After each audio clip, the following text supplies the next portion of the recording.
One thing we've realized the last maybe 2 or 3 years is that grocery prices have not went down. If it be from interest, if it be from inflation, if it be from supply chain woes, whatever the case may be, the cost of groceries has went up exponentially. Now let's talk about today 5 ways, 5 hacks, 5 things that you should be doing every time you go to the grocery. That way you prepare to pay less, save money, and learn how to do better when it comes to grocery shopping. We're getting close to the end of the year. We're fixing to see a new year. Let's try new habits. As we finish 2023, as we roll into 2024, how can we cut our grocery bills in half? This video starts right now.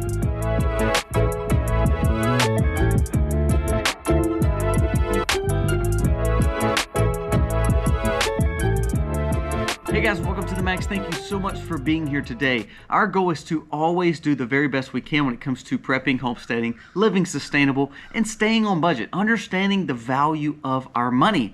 Our goal is always to take care of our family by doing the very best we can when it comes to being good stewards with what God's given us. Now, my wife is a stay-at-home mom. We raise a lot of our food on farm.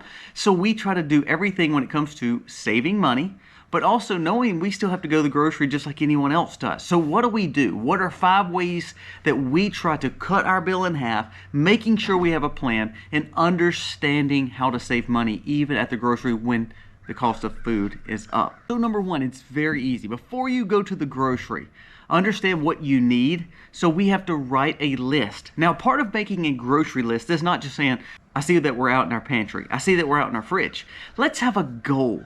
So I go back to, before we shop, we need to plan what we're eating for the week, what we're eating for this 3-day period, what we're eating for this 5-day period.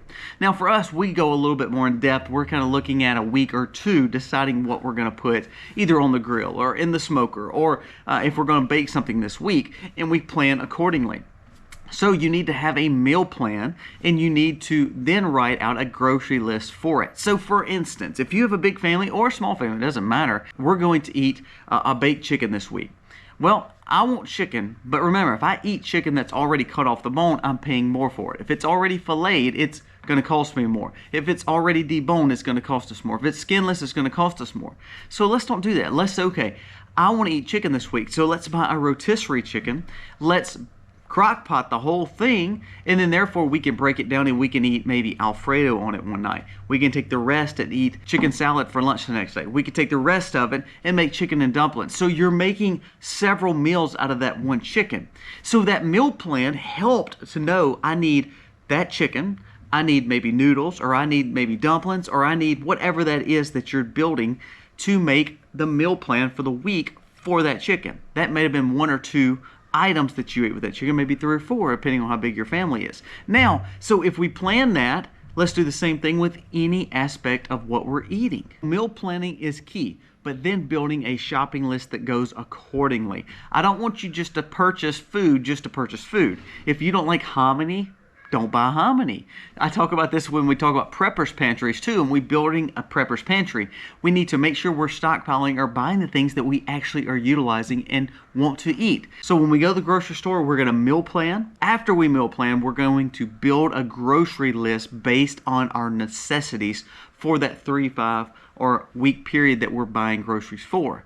If you're shopping daily, you're doing something wrong. Also, you need to make sure that you are planning for a period of time and you stick to the meal plan, because that way your groceries are according. Number 2 is you're buying in bulk or bigger servings. Now, just like we talked about with the meal plan and seeing that food go further, if I need macaroni or I need rice, I'm going to buy double helpings, double portions. Here's why. It's going to cost you less per ounces. When we understand that we're buying in bulk, there's 2 reasons you buy in bulk. Either you have a bigger family and you're looking for that food to go further, or you're eating what you can out of that, putting up the rest because you're buying it at less cost per unit price, meaning less per ounce, less per pound, whatever you're purchasing, and you can put the rest up for the next meal. We have to learn to buy per ounce and buy bulk buying and buy extra, because it's going to cost us less over time.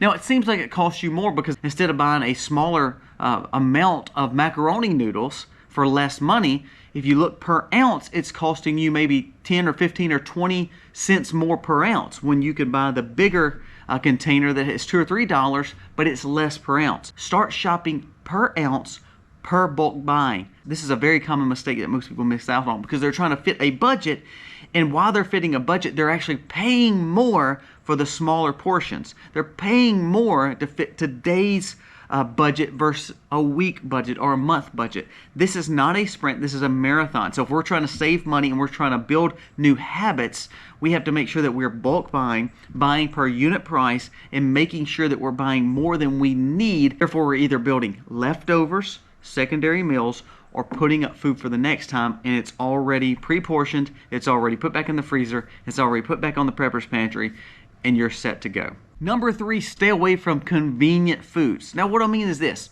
when we learn to buy raw, holistic foods and you prepare the meal, then it costs less. So if you, instead of buying maybe a pizza in the frozen section, first of all, it's got tons of preservatives, and you're paying whatever company to build that pizza for you. All the while, all it takes is a little flour to make dough, a little flour, a little oil, maybe an egg or two, even yeast if you're wanting to use it, tomato sauce, cheese, and a topping. Now that sounds like that takes a lot of work or a lot of money. It actually does not per ounce. The same way of making any kind of soups or anything that you're cooking. If you learn to cook it yourself, you're going to save money. Instead of buying processed fries that's in the frozen section, buy potatoes, cut up the amount that you're needing for fries, and the rest you've already got for next time for baked potatoes, for scalloped potatoes, or whatever you're cooking.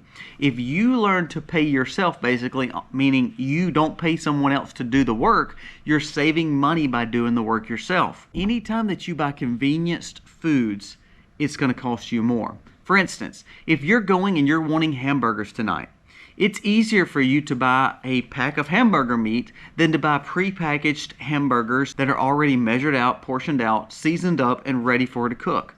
That sounds great, and if you're looking for convenience maybe once a week, that's okay, but let's think about that. It's just like going out to eat.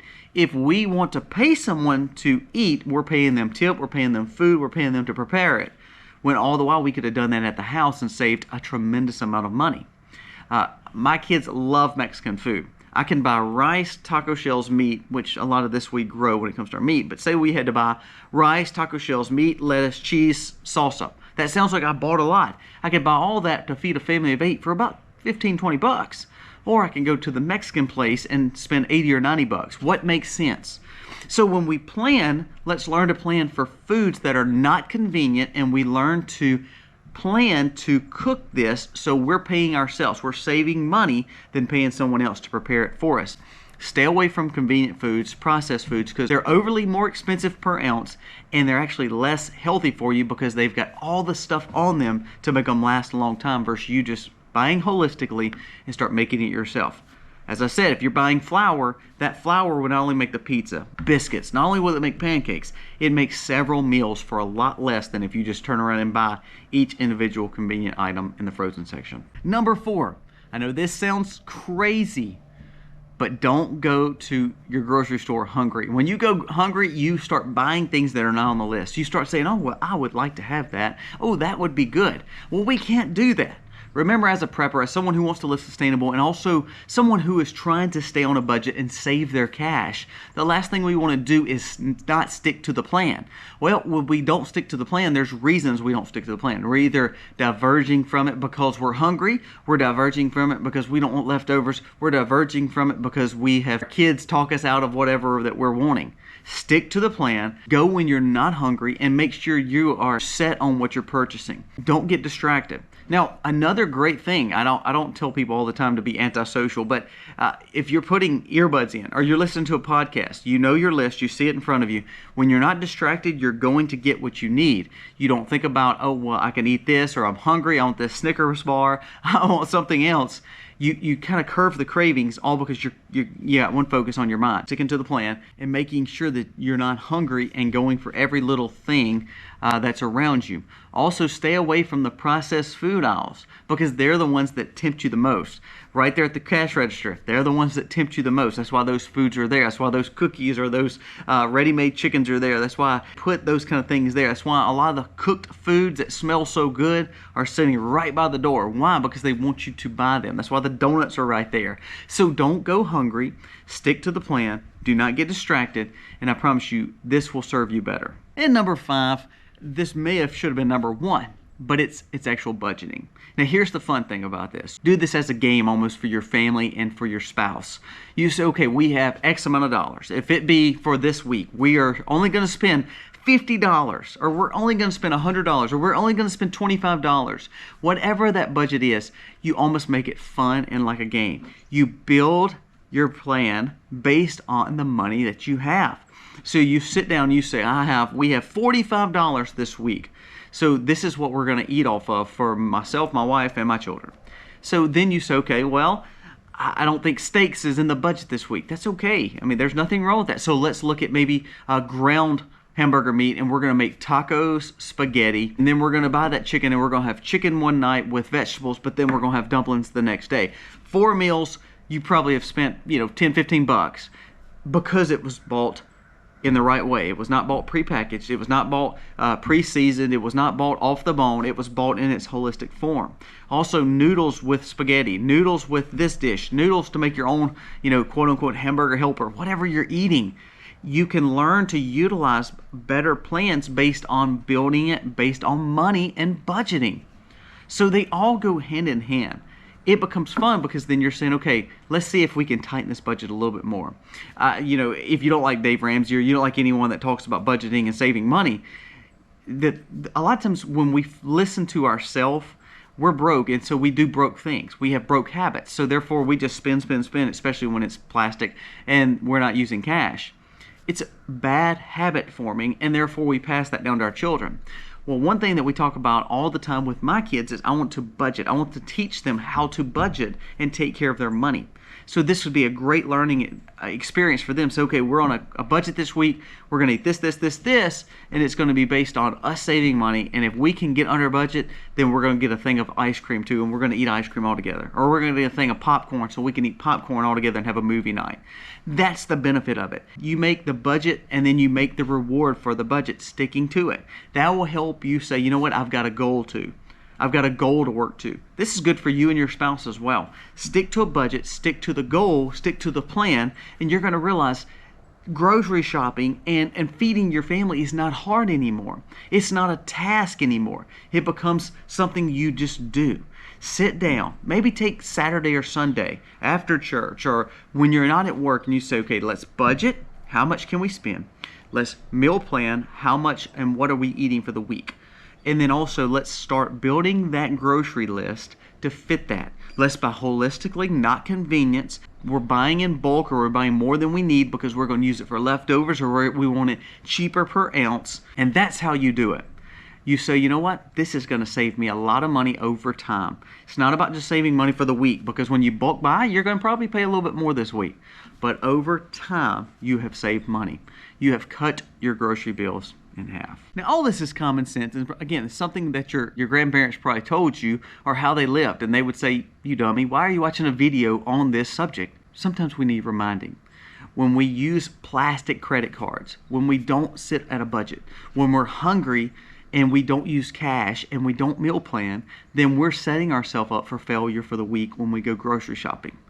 That sounds very simple. That sounds like something everybody would tell you, but I promise you, I bet you 90% of people don't do these habit-forming benefits to strengthen their money and to cut their grocery bills in half. Change it. Try it. Just try it. I challenge you all the time. I want you to try it. You want to cut your bills in half? You do these 5 steps. You start making sure that you are sticking to it, and I promise you, in a few weeks, a few months, you're going to say, you know what? That did save me money. And then it allows you to spend more time with your family, maybe buying a thing of dominoes, playing dominoes. We played dominoes last night. Maybe getting popcorn and watching The Grinch Stole Christmas. It's all about building that extra money to do the things that you're wanting to do. If it be prepping, if it be spending time with your family, if it be paying off debts. Let's be smart. Cut your grocery bills in half this way. 5 ways to help you, 5 hacks. And I know this will benefit you because it's benefited me. Guys, thank you for watching. God bless. Happy homesteading, y'all.